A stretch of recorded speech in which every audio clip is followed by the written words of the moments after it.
My name is Eryk Jadaszewski. I was born and raised actually in rural Florida, outside of the Everglades.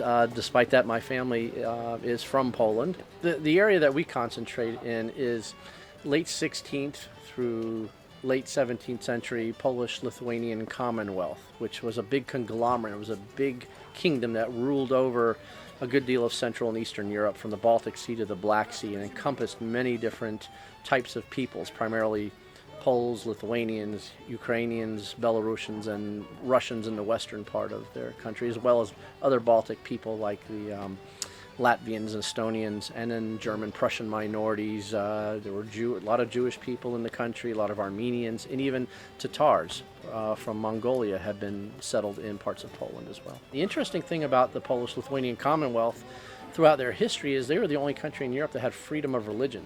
Whereas in other countries, they were constantly at warfare over these theologies. In Poland, there was no issues with that. I've been interested in this era in Polish history since I was a young boy. My family is from Poland, and these winged hussars who we center on, they're the greatest heroes in our Polish history. They're the equivalent to our Iwo Jima guys in the United States. And these Polish knights, these heroes, I've been studying them since I was a little boy, and it was always very difficult to get information on them. But when I would go to Poland to visit my family as a child, and then as in my 20s and 30s, more and more information became accessible in books. So back in the late 1990s, I figured I was the only person on earth who knew about the winged hussars and this era in history. And then through the magic of the internet, I had found a group that was putting together an event in Virginia, and I was living in New Hampshire at the time. And I said to my family, we have got to go. I've got to see this. And went down there with my wife and two of my sons, and took my oldest son to this event in historic Jamestown.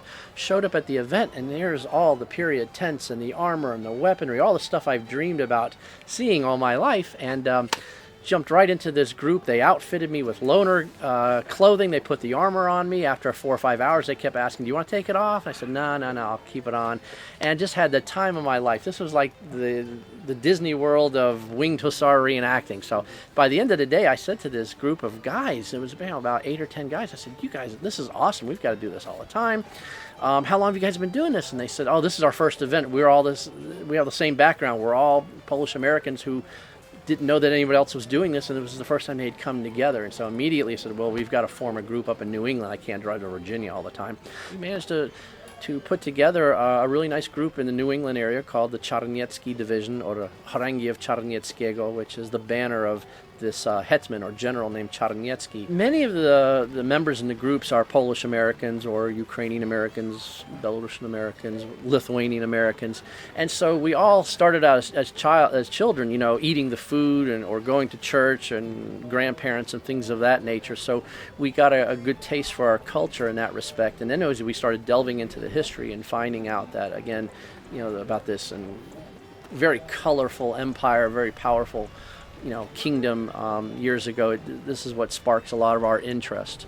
And some of us speak Polish, some of us are learning Polish. Sometimes in the past, our relatives, when they came over, were discouraged from keeping their culture. And so for some of our members, their parents or grandparents have lost touch with their culture, but because they retained this name, it made them look into, gee, who am I? Where did I come from? And so that happens a lot. It's a big mix of people in the group that come from different angles, different cultures. Yeah, you can read about history in a book, but when you're reenacting and doing living history, you're really experiencing it firsthand. You've got the saber in your hand, the reins in your hand, the mud on your boots, the sweaty clothes. To some people that might be not too attractive, but to many of us that really want to experience and live history, this is what we crave. And there's so many facets to this. It's the clothing and the weaponry. It's the training with the sabers and the horse archery. Well, back in 2010, I took about 15 American reenactors to Poland, and we were invited to the reenactment of the Battle of Kruszyn. There were 3 of us in red outfits. They said to 3 of us Americans, hey, would you guys go there and join in with the Russians? They need some people. And it was just the greatest experience of my life, I think. Look across that field, and what I see is 100 winged hussars in these beautiful, impeccable kits all mounted out. And when the battle started, watch those guys form up, and their commander give the forward, attack, and watch them start off in a walk and then get to a trot and then a canter, lower their lances, and coming right at us.